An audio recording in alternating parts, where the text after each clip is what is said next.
जय हिंद प्यारे बच्चों, क्या हालचाल। आशा करते हैं कि आप सब अच्छे होंगे, स्वस्थ होंगे और अपने घर पे होंगे और अपनी पढ़ाई में लगे होंगे।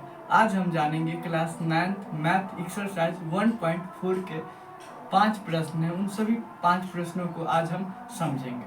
तो चलिए अपने इस क्लास को शुरू करने से पहले अपने गुरुजनों का आशीर्वाद, गणेश भगवान का और सरस्वती माता का आशीर्वाद लेकर इस क्लास को शुरू करते हैं, ठीक ना। और इस पर ही एक मोटिवेशन भी हो जाए कि कहते हैं मेहनत इतनी खामोशी से करो कि सफलता आपकी शोर मचाते। तो मेहनत आपको खामोशी से करना है और जब आप सफल होंगे तो वही आपको बता देगा कि आप कितना मेहनत करते थे। चलिए तो आज की फर्स्ट प्रश्न को समझते हैं। आज का प्रश्न क्या है? फर्स्ट है 1.4 का, यहाँ 3 रह गया है, इसको आप 1.4 कर लीजिए, ठीक ना। चलिए कर देते हैं। यहाँ आपको 1.4 कर लेना है, 1.4 का है, ठीक ना। चलिए फर्स्ट है, बताइए नीचे दी गई संख्याओं में कौन कौन परिमेय है और कौन कौन अपरिमेय है। यानी कि इसमें आपसे पूछ रहा है कि कौन संख्या परिमेय है और कौन संख्या अपरिमेय है। तो हम आपको बताए थे कि जिसे हम p/q के रूप में लिख सकते हैं वो संख्या क्या होता है? परिमेय संख्या होता है। जैसे कि 1/2, 3/4, 5/6 इत्यादि, ठीक ना। इसी प्रकार से इसके बाद जो रूट में हो संख्या, जो बार बार रिपीट हो, दशमलव में हो, वो संख्या क्या होता है? उसको बोलते हैं अपरिमेय संख्या। और अपरिमेय संख्या में जब दशमलव में भी आए, जब पूरा कट जाए तो वो परिमेय संख्या होता है, ठीक ना। और जो बार बार रिपीट होता रहता है वो अपरिमेय संख्या है। तो इसी को देखकर आपको पहचानना है कि कौन सा परिमेय और कौन सा अपरिमेय है। चलिए समझाते हैं। फर्स्ट प्रश्न पहला है 2√5। क्या ये 2 माइनस √5 क्या ये परिमेय संख्या है? तो बोलिएगा नहीं, क्योंकि इसमें रूट लगा हुआ है। 5 का तो वर्गमूल निकलेगा ही नहीं, निकलेगा √5 का तो नहीं। तो हम क्या बोलेंगे? यह एक अपरिमेय संख्या है, ठीक ना। तो समझ गए फर्स्ट। इसके बाद सेकेंड को समझते हैं। सेकेंड क्या है? 3 + √23, इसके बाद माइनस √23, या ना इंटू में ये है, ये कोष्ट में है और ये अलग है। तब देखिए जब इसको हम तोड़ते हैं 3 + √23 माइनस √23, तो ये दोनों क्या हो जाता है? एक प्लस में एक माइनस है तो घट जाएगा, यानी कि दोनों कट गया। तो कितना बचा? 3। तो 3 क्या है? एक परिमेय संख्या है। 3 क्या है? एक परिमेय संख्या है। 3 को हम 3/1 लिख सकते हैं या 1/3 भी लिख सकते हैं। तो ये क्या हो गया? परिमेय संख्या हो गया, ठीक। इसके बाद चलिए थर्ड प्रश्न समझते हैं। थर्ड में क्या कह रहा है? 2√7/2√7 क्या है? यह एक परिमेय संख्या है। कैसे? अब बताइएगा कैसे परिमेय संख्या? तो देखिए 2 से 2 भी कट जाएगा और 7 से 7 √7 से 7 भी कट जाएगा, तो 1/1 आएगा। तो एक क्या है? एक परिमेय संख्या। और लोग p/q के रूप में भी एक को लिख सकते हैं, 1/1। तो यह भी क्या हो जाएगा? परिमेय संख्या हो जाएगा, ठीक ना। चलिए अब हम फोर्थ नंबर क्वेश्चन को समझते हैं। फोर्थ नंबर क्या कह रहा है? 1/√2 क्या है? तो जब ये √2 है तो 2 रूट का तो निकलेगा नहीं वर्गमूल, सीधे क्या हो जाएगा? यह अपरिमेय संख्या। आप देख कर ही बता सकते हैं कि जो रूट वाले संख्या होते हैं वो क्या होते हैं? अपरिमेय संख्या होते हैं, ठीक ना। जैसे फिर 25 रहता तो 25 √25 रहता तो 25 का तो वर्गमूल निकलता है, 5 हो जाता है। तो तब ये क्या हो जाता? परिमेय हो जाता, ठीक ना। तो ये इसका आपको ध्यान में रखना है। जैसे 2 पाई है तो पाई क्या है? एक अपरिमेय संख्या है। पाई क्या है? पाई का मान क्या होता है? 22/60। इसमें हम दशमलव में 3.147 इस प्रकार से हम लिखते हैं, ठीक ना। तो 2 पाई क्या है? एक अपरिमेय संख्या है। इस प्रकार से आपने पांचों प्रश्न को देखा। फर्स्ट का था अपरिमेय, सेकेंड का था परिमेय, और थर्ड का भी परिमेय, और फोर्थ का अपरिमेय, फिफ्थ का अपरिमेय, ठीक। फर्स्ट क्वेश्चन आशा करते हैं कि आप समझ गए होंगे। चलिए आप सेकेंड प्रश्न को आप समझाते हैं। निम्नलिखित व्यंजकों में से प्रत्येक व्यंजक को सरल कीजिए। इसमें सरल करने के लिए कहा था आपको एक चीज बता, आपको गुना तो आता होगा। जो आप बीजीय गुना करते हैं कैसे करते हैं? देखिए 2 को कॉमन ले लेते हैं, पहले एगो को ले लेते हैं। मान लीजिए एगो घर का ये ले लिए हम, ठीक। इसके बाद 1 से गुना कर दिए, जैसे कि 3 से गुना कर दिए इसमें। इसके बाद क्या किया? दूसरा लिए √3 को, लेकिन जो संख्या लेंगे ना तो एक बार घर बना देना, जैसे कि कोष्ट में दे देना है, उसी संख्या को लेना है। मान लीजिए इसमें से हम 3 लिए, इसके बाद 2 + √3 लिए, ठीक। इसके बाद क्या बच गया? √3, तो प्लस √3 लिए। इसके बाद जो हम फर्स्ट में लिए थे वही लिए, इसको हम मल्टीप्लाई कर दिए। क्या किए? देखिए तो 3 दूना क्या हो गया? 6 हो गया। और 3 को √2 से गुना कीजिएगा तो √2 तो गुना नहीं ना होगा, तो यहाँ सिंपल हम 3√2 लिख देंगे। फिर प्लस में गुना, प्लस का चिन्ह देंगे। इसके बाद क्या हो जाएगा? देखिए फिर 3 रूट और 2 को गुना करेंगे तो इसमें तो गुना नहीं होगा, तो सिंपल में क्या लिख देंगे, अंक वाला संख्या को हम पहले लिख लेते हैं, इससे सुव्यवस्थित लगता है, दिखने में बढ़िया लगता है। तो 2√3 हो गया, प्लस 3 को √2 से गुना करेंगे तो क्या हो जाएगा, 6 हो जाएगा, तो √6 हो जाएगा यहाँ, ठीक ना। इसके बाद कितना number question, second number question है। सेकेंड नंबर क्वेश्चन क्या कह रहा है इसमें, 3 + √3, 3 + √3, 3 - √3। तो इस पे आप एक सीधे आप काट भी सकते हैं, काट कैसे सकते हैं तो बताते हैं। देखो 3 देखिए, √3 इसमें प्लस में है, इसमें माइनस में है, तो ये दोनों कट जाएगा, जबकि 3 इसमें प्लस में है, इसमें भी 3 प्लस में है, तो तीनों 3 जुट जाएगा तो कितना हो जाएगा, 6 हो जाएगा, ठीक ना। तो आशा करते हैं कि ये भी क्वेश्चन समझ गए, यानी कि ये दोनों अलग है तो उसको हम काट सकते हैं, तो काट दिए, सिंपल। इसके बाद ये दोनों प्लस का है, तो 3 प्लस में 3 प्लस में, तो दोनों को नहीं कुछ रहता है तो क्या रहता है, प्लस रहता है, तो कितना हो गया, 3 + 3 6 होता है। तो आशा करते हैं ये भी समझ गए। चलिए आप थर्ड क्वेश्चन, इसमें क्या कहता है, 5² + 2 रूट है ना, √5 + √2 का होल स्क्वायर। तो आप a + b का होल स्क्वायर पढ़ेंगे, a² + b² + 2ab, उसी फार्मूला पर बैठाने। देखिए जैसे कि a² ये हो गया, b² ये हो गया, 2ab जो बीच में लिखते हैं, तो 2a कितना था 5, b कितना है √2। इस प्रकार से हम कर दिए। इसके बाद देखिए √5 का जब वर्गमूल कीजिएगा, मतलब कि ऊपर में इसका जब हम 2 पावर दे देते हैं तो क्या हो जाता है, रूट कट जाता है। रूट का मतलब क्या होता है, 2, तो 2 से हम रूट को काट देते, कितना बच गया, 5 बच गया।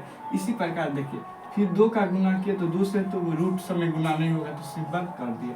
तो 5 लेकिन जब 2 रूट रहे तो 2 रूट को तो गुना कर सकते हैं, तो देखिए तो 5 गुना क्या हो गया, 10 हो गया, तो 2√10, यानी कि अंक वाला पहले लिख लिए, या हम 10√2 भी लिख सकते थे, ठीक ना। इस प्रकार से आप लिख सकते हैं। इसके बाद फिर से हम 2 रूट के ऊपर पावर है, तो रूट से हम यानी कि 2 को रूट से काट दिए, तो कितना हो गया, 2 हो गया। तो देखिए कितना हो जाएगा, 5 + 2 कितना हो गया, 7 हो गया, ना। देखिए 5 अलग अंक है, 2 अलग है, तो दोनों जुट गया तो कितना हो गया, 7 हो गया। इसके बाद क्या है, 2√10, तो 2√10 लिख देंगे, सिंपल से, ठीक ना। इस प्रकार से आप समझ सकते हैं, ये भी समझ गए। इसके बाद अब हम फोर्थ क्वेश्चन आपको समझाते हैं। फोर्थ क्वेश्चन में क्या कह रहा है कि देखिए √5 -√2 √5 + √2, ये है ना, ये आप फार्मूला पढ़ेंगे, a² - b² वाला फार्मूला ना, तो इसी पे हम इसको लगा देंगे। देखिए जैसे कि उसका हम 5 रूट का मतलब a + b a² - b² का फॉर्मूला पढ़े हैं ना, a² यानी कि a + b into a - b, यानी कि एक पे a + b होगा, एक पे a - b होगा, तो उसी फार्मूला पर हम लगाए। तो ये तो यही फार्मूला है, तो इसी को हम लिख दिए कि a² यानी कि 5 का स्क्वायर माइनस 2 का स्क्वायर, यानी कि a² + b² - b², तो 2 का स्क्वायर कर दिए। तो देखिए रूट से यानी कि √2 को ऊपर जो पावर है उससे हम रूट को काट दिए, तो कितना बच गया, 5 बच गया। उसी प्रकार √2 को हम रूट यानी कि पावर से काट दिए तो कितना बच गया, 2 बच गया। तो एक वाला चिन्ह क्या है, प्लस का, एक है माइनस का, तो मतलब प्लस जिसका संख्या ज़्यादा होता है उसमें से हम घटा देते हैं। देखिए तो 5 में से हम जब 2 घटाए तो कितना बच गया, 3 बच गया। इसके बाद हमको चिन्ह देखना होता है कि जिस संख्या में से हम घटाए तो उसका चिन्ह क्या है, तो प्लस का चिन्ह है, तो प्लस हम नहीं देंगे भी तभी चलेगा। तो आशा करते हैं कि ये क्वेश्चन भी आप समझ गए होंगे। अब चलिए नीचे समझते हैं। अंतर विरोध करता हुआ प्रतीत होता है, पाई अपरिमेय संख्या है। नहीं, इसका कोई विरोध नहीं है कि पाई अपरिमेय संख्या, पाई क्या है, एक अपरिमेय संख्या ही है, तो इसका कोई विरोध नहीं है, ठीक ना। आपको इतना लिख देना है इसमें, फोर्थ क्वेश्चन। थर्ड क्वेश्चन, इसके बाद चौथा क्वेश्चन है, संख्या रेखा पर 9.3 को निरूपित कीजिए। इसमें आपको समझना होगा इसको, एक यहाँ से एक लकीर यानी कि जो होता है रेखा खींचिए और दोनों तरफ तीर का निशान दीजिए। इसके बाद आप यहाँ 0 तक देना चाहते तो दे सकते, नहीं देना चाहते तो नहीं दे सकते। बीच में 0 लीजिए। इसके बाद कितना बोल रहा है, 9√3 तक, तो 9√3 तक बोल रहा है, तो 9 से 1 से 3 तक एक रेखा खींचेंगे, ठीक। इसके बाद क्या बोलते हैं, 90, यानी कि एक जो होता है, एक वहाँ से एक 90 डिग्री का कोण खींचेंगे, कोण खींच के और 0 से इसको मिला देंगे। फर्स्ट में इतना आपको करना होगा। इसके बाद सेकेंड में क्या आपको प्रकार की सहायता लेनी पड़ेगी, जो आप देखते हैं ये वाला, जो आप खींचे हैं तो वहाँ से जो जीरो बिंदु है वहाँ पे आपको नुकीला वाला रखना है और यहाँ से आपको ऐसे करके खींच देना है। तो जो बिंदु निकलेगा वो क्या हो जाएगा, 2 रूट हो गया। उसी प्रकार से आपको कितना निकालना है, √9। तो उसी प्रकार से करते करते करते करते जाइएगा तो आप यहाँ निकलेगा। तो फर्स्ट में आप इसको सम लिखना कैसे है, मान लीजिए आप यहाँ 2 रूट तक यहाँ तो लिख लिए, इसको ए मान लेना है, इसको बी मान लेना है, ठीक ना। तो आप इसको क्या बोलते हैं, आप इसको यहाँ क्या बोल, आप जो है आपको क्या बोलते हैं, बी पर से आपको रेखा खींचना है, बी से यहाँ के बी। तो देख सकते हैं बी के बाद यहाँ से यहाँ आया, ये हमने अपने हाथ से लिखा है तो थोड़ा अलग हो सकता है, लेकिन जब आप प्रकार से बढ़िया से बनाइएगा, इसके बाद ऐसे ही करते जाना है, ऐसे ही मतलब करते जाना है, ऐसे ही मतलब जितना संख्या रेखा बढ़ेगा ना उससे ऊपर ऊपर करते करते आपको √9 तक लिख लेना है अपने कॉपी में। तो इस प्रकार से आप इसको बना सकते हैं, ठीक ना। चलिए इसके बाद अब हम आपको 5वां नंबर क्वेश्चन समझाते हैं। 5वां नंबर क्वेश्चन क्या कह रहा है, निम्नलिखित के हरों का परिमेयकरण कीजिए, यानी परिमेयकरण करना। परिमेयकरण क्या होता है कि चलिए समझाते हैं। देखिए जैसे क्वेश्चन लेते हैं, इस क्वेश्चन लेकर आपको समझाते हैं। फर्स्ट क्वेश्चन है 1/√7। तो क्या करना होता है कि जो संख्या नीचे में होता है ना उसको ही ऊपर नीचे गुना कर देना होता है। तो देखिए 1/7 किए गुने एक √7 है नीचे में, तो नीचे ऊपर गुना कर दिए तो √7।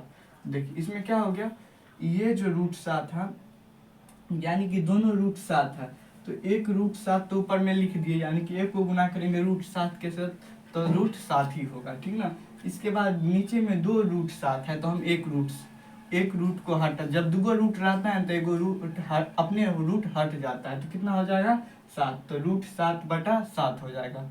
इसको फिर समझिए, देखिए जब भी कोई संख्या रहता है परिमेयकरण करने के लिए तो जो नीचे वाला संख्या होता है ना उसको ऊपर नीचे गुना कर दिया जाता है, उस संख्या को लिख लेना है, उसके बाद उसी संख्या को ऊपर नीचे गुना कर देना है। तो सेम काम हम यहाँ किए हैं। तो एक √7 है तो हमको √7/7 से गुना किए हैं। तो देखिए जब एक √7 से आप गुना कीजिएगा तो एक √7 लिख भी सकते हैं, नहीं भी लिख सकते हैं, लेकिन डबल रूट है यानी कि 2 रूट को एक रूट हटा सकते हैं, यानी कि तो इसको हम क्या किए हटा दिए तो √7/7 हो गया। ठीक, इतना समझ गए। इसके बाद चलिए सेकेंड में क्या है 1/√7 माइनस √6 है। तो इसमें क्या करना है, और नीचे वाला संख्या का भी ऊपर से और नीचे कर देना है, लेकिन इसमें देखना है कि चिन्ह क्या है, प्लस का है या माइनस का है। माइनस का रहेगा तो प्लस कर देंगे या प्लस का रहेगा तो माइनस से गुना करेंगे। तो इसमें क्या है माइनस का चिन्ह है, तो 1/√7 माइनस √6 लिख के अब हम प्लस से गुना करेंगे, √7 प्लस √6 बटा √7 प्लस √6 इतना कर देंगे। करने के बाद देखिए क्या आएगा, इस देखिए ये तो ऊपर में लिखा आएगा ही, एक एक कट भी सकता है। देखिए जैसे कट कैसे सकता है, इसको आप कोना कोनी काट सकते हैं या एक सीधे आप घटा भी सकते हैं। तो ऊपर में क्या बच जाएगा √7/6, या घटा दीजिएगा तो वही बढ़िया रहेगा, तो कितना बच जाएगा √7/√6 बच जाएगा, ठीक ना। रूट छूट गया यहाँ तो आप वहाँ दे सकते हैं। तो इस प्रकार से आप इसको भी बना सकते हैं। इसके बाद थर्ड क्वेश्चन को समझिए। थर्ड क्वेश्चन क्या कर रहा है आपका 1/√5 प्लस √2। तो इसमें प्लस है तो इसमें माइनस कर देंगे, पहले सवाल लिख लेंगे 1/√5 प्लस √2, इसके बाद माइनस √5। तो देखिए इसको आप ऐसे भी लिख सकते हैं सिंपल में, जो संख्या है ऊपर में वो तो रहने ही दीजिए, लेकिन इसका जब आप देखिए √5 और √2 है तो उसको ऊपर √5, एक प्रोसेस हम छोड़ दिए, एक प्रोसेस आप कर लीजिए। प्रोसेस क्या करना है आपको, देखिए ये है ना, तो 5 का स्क्वायर कर दीजिए और माइनस √2 का स्क्वायर कर दीजिए, तब क्या हो जाएगा, मतलब रूट के साथ पावर वाला कट जाएगा, इसमें भी पावर वाला कट जाएगा। चलिए लिख के दिखा देते हैं हम आपको। देखिए कितना है यहाँ आपका, ये तो ऊपर वाला रहेगा ही, लेकिन देखिए √5 का कर दीजिएगा माइनस √2 का कर दीजिएगा, ठीक है। तो ये 2 के साथ और ये कट जाएगा तो कितना हो जाएगा 5 हो जाएगा। इसी प्रकार ये के साथ ये रूट कर जाएगा तो 2 हो जाएगा, कितना होगा 3, और ऊपर में कितना बचा हुआ है √5/2/3 हो जाएगा नीचे में। इस प्रकार से ये इसका आंसर हो जाएगा, ठीक है ना। आशा करते हैं कि ये भी आप समझ लिए होंगे। चलिए इसके बाद है fourth number question. Fourth number question क्या कह रहा है 1/√7 माइनस √2, ठीक ना। इसमें क्या करना है, तो इसमें भी सेम प्रोसेस करना है, माइनस है तो प्लस कर देना 1/√7 -2 गुने √7 +2 या √7 + 2 सिंपल कर दिए। इसके बाद आप चाहे तो इसमें कॉमन ले सकते हैं, नहीं एक है तो एक कॉमन नहीं लीजिएगा तब भी चलेगा, तो एक हम ले लिए हैं तो एक क्या होगा 1√7/2 कितना हो जाएगा यहाँ 1√7/2 ठीक। बटा में क्या हो जाएगा 7 - 4, 7 - 4 क्या होगा, क्यों होगा, क्योंकि हम फिर बताए हैं कि दूगो रूट है तो एगो रूट घट जाएगा, यानी कि हट जाएगा, दूगो रूट रहता है तो एगो बच जाएगा संख्या, तो 7 हो गया। और ये दो दो दो क्या होगा जुट जाएगा, क्योंकि जब हम हटाएंगे तो वो किसका चिन्ह हो जाएगा, प्लस का चिन्ह होगा।